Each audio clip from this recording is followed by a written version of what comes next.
qazilərimiz var.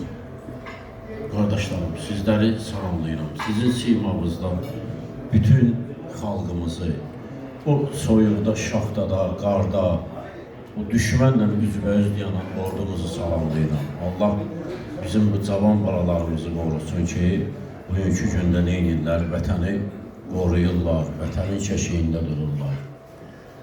Bilirsiniz ki, 30 ildən çox zilləti olan bir millət olmuşuq. Neçə illərdir ki, bu məğlubiyyətimizin ağrı acısını yaşamışıq. Bunları görmüşük. Uşaqlar, böyüklər, qocalar qətlə yetirilib, əsir düşürlər. Yəni, o qədər müsibətlərimiz şiddətli olub ki, deyim ki, dözülməz bir həddə gəlib çatmışıq. Allah rəhmət eləsin Nizami Gəncəvini. O bir beytlərində buyurur ki, zəmanə şahlığı verməz o ələ, o əl ki, qılınc götürüb etməsə həmlə. Yəni ki, ələ gələk bir nəsə qələbə istəyirsən, nəsə bir uğur istəyirsənsə, bu düşmən işğal eləyə gəlib, kürdə dayanmışdı da demək olar ki. Yəni, onu məğlub eləmək üçün gerək ələ nəsə götürəsən bir silah ki, onu məğlub eləyəsən. Ordumuzun da ki, Allah şəhidlərimizə rəhmət eləsin, qazilərimizə Allah şəfan versin ki, bunun öhdəsindən layiqidir gəlirlər.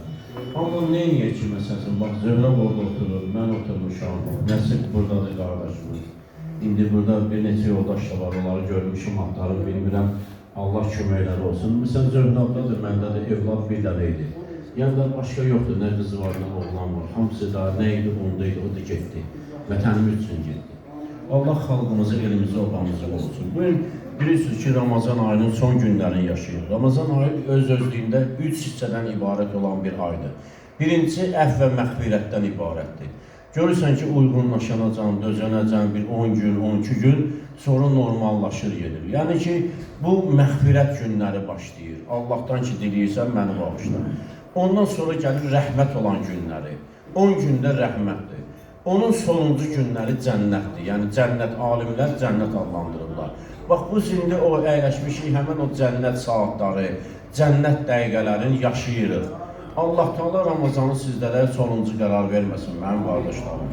Bu elə bir bərəkətli aydır ki, İmam Sadiq əleyhissalam buyurub ki, oruç tutan adamın 2 sevinci var. Birincisi nədir? İftarını açandadır. Bu, yayın istilərini də tutmuşuq axı. İyulu, avqustu, o çətin günlər ki olurdu, 18-19 saat orucda olurdu. Susuzluqdan dodaqlarımız çatlayardı bizim. Amma nə edirdi? İftar açanda görürsən, insanın üzü gülür, sevinir.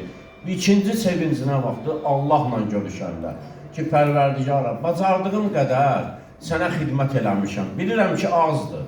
Amma əmirlərimi mən özüm necə bacarmışam, elə də yerinə yetirmişəm. Allah Teala bizim az əməlimizi çox hesab eləsin inşallah. İnşallah ki, mənim bir neçədən əl yazmam var, düzdür. Mən hərdən başqa cürdə yazıram, ancaq çox vaxt qəmlər üstündə köklənirəm.